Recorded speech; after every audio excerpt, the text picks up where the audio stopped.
Guys, deluded YouTube's N'Golo Kante or Torreira, whichever you want to refer to me as. Either way, I'm the best in this YouTube thing. Cracking on. Thank you for returning, my lovely viewers, man. It means a lot that you lot come and watch this every time.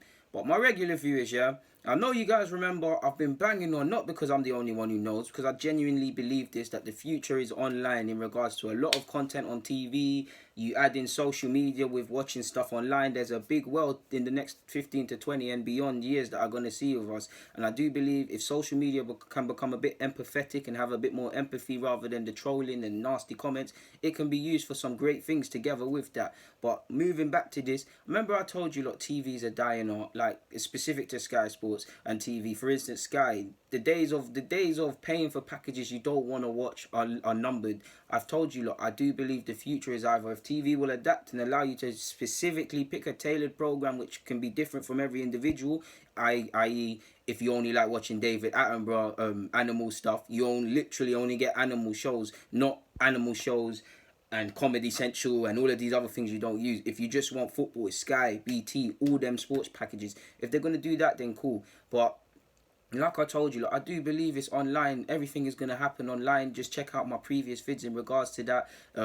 Tailored content is going to be online. Even look at transfer news. It's social media. I do believe the likes of YouTube, Netflix, we're still very young in this space and it's going to improve. And when you see what Amazon Prime and City did, what Juventus and Netflix did, you can see it. I believe the next step on top of what I've previously spoken about, people, is exclusive online content. And what I mean by that is Arsenal fans, Arsenal player, for instance, you know how you get to see the young players, you get slightly, you would say you get in-depth footage, you get a lot of stuff. I do believe the future will be, if I'm an Arsenal fan, I pay for a package on my club's website or whatever. I don't know how it's going to work, but I pay for my club's package. I'm guaranteed 38 Premier League games wherever they're playing, whatever time I'm going to watch that. I get the in-depth, possibly with what City and Juventus have done. There'll be a documentary style sort of thing put into that package. I get in-depth footage just exclusive to Arsenal, and I do believe the same will be done if you support Spurs, Cardiff, whatever. Of course, there's now the question. The question to that would now be, and I do believe they'd have to work on it. How do you collaborate? Because I'm a diehard Arsenal fan. I do want to watch Manchester City versus Liverpool, or Liverpool versus United, or United versus City, or Chelsea versus City, or Spurs versus Chelsea. You want to watch all of them games regardless of the club you support. So it was still early, so they'll have to work on how they'll collaborate, whether that's exclusive passes or whatnot. But I do believe that's the next fully step, and I do believe a lot of people would buy into that. TV's dying. Look how La Liga's gone already, or look at the amount of people streaming. People are streaming because football is unaffordable. It doesn't matter. I definitely am not rich. I can't go to games every week at Arsenal, man. It's a rare occasion for me. Sky Sports is extremely expensive, and I'm more or less dying paying that. So it's expensive, innit? So you can see why people stream and things. I do believe TV's dead. Long gone are the days where people are paying for stuff they don't want to pay for. Away from this, look at mobiles. You're hearing all these mobile companies now. What are they saying? Oh, carry over the data and whatnot that you never used from last month. Energy companies, even if I don't think it's possible, it's just marketing. Save the electricity and the energy your house used this month. If you never used it, you get to use it next month, and all of these other things where money that you spent or whatever carries on to the next month and whatnot. Long gone are the days where people are on that, and I think they know this is happening. People just want to pay for what they specifically want and specifically use. They don't want inconvenience. We live in an age where if you can sell people convenience or save them time, they're on it, because humans were lazy, so we love convenience. Look at my smartphone. I'm a hypocrite. Back in the days, if I go back to '06, when I can actually remember when I really started using a computer and stuff like that, I had to go online and type Sky Sports, blah blah blah. Now I can have Sky Sports. I can have my if I have any investment opportunities, if I have any news, any gossip, everything can be found at a fingertip. Calculator, all them things are found in a phone because of lazy convenience.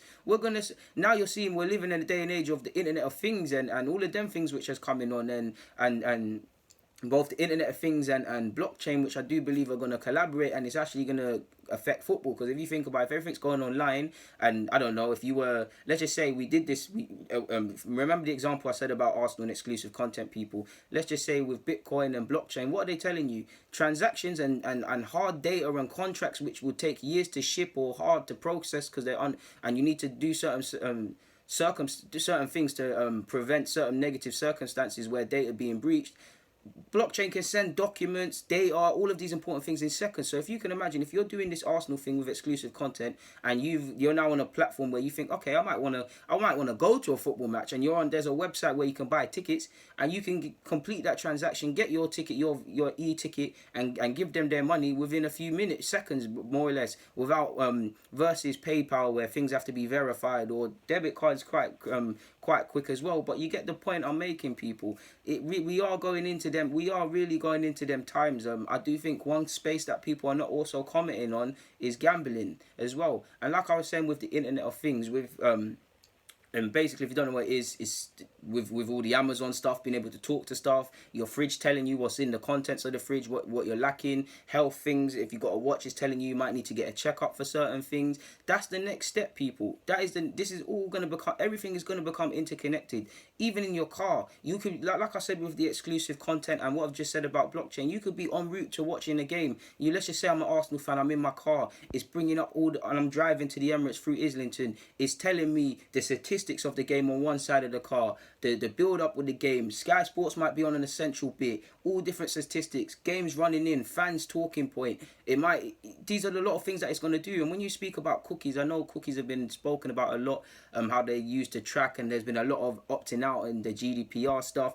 You've got to wonder how that's going to filter in, because they're going to be able to get preferences on you and stuff and offer you certain things. Like, you'll be watching this game. Imagine in the car, you'll be watching this game, and because of the channels you've clicked on and all the things, they're building up characteristics of what you may like. Let's just say they now present a special offer, 2-for-1 Arsenal derby, Arsenal versus Spurs, North London derby tickets for a third off. You're going to buy that. Everything is going to be interconnected, people. Even down when you go to I even think even when you go to games versus putting in the ticket, you'll be talking to it. Trust me, these things, you might sound mad, but trust me, these things are happening. And I was right about the thing moving on TV. I'm not going to be right about everything, but this is what I believe, people. Honestly, it's exciting times. It's also crazy and scary times, to be fair, because with social media, everybody knows everything or more or less about everyone. People can make up lies. People probably know a bit too much about footballers' lives. With this, it's going to be even it's going to be even stronger. Like, it's going to be honest. Football never switches off, and this is going to be heightened. Social media never switches off.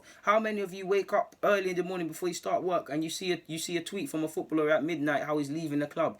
Social media's already changed transfers, for example. Back in the days, you had to look on teletext, or like when Henri left, an old lady that lived on my street had to tell me and show me the newspaper. Now, we're knowing about transfers that are going to happen before they've already happened. We're knowing about the rumours that already happened. We're knowing when a player's going to medicals. People are tracking flights. 10 years ago, that would have been craziness. So you see where it's going. It's exciting but crazy at the same time, people. I've got nothing more to add on that front, man. Guys, Deluded, get in the comments, subscribe, and do the rest if you wish. I'm out. Thank you for watching and rocking.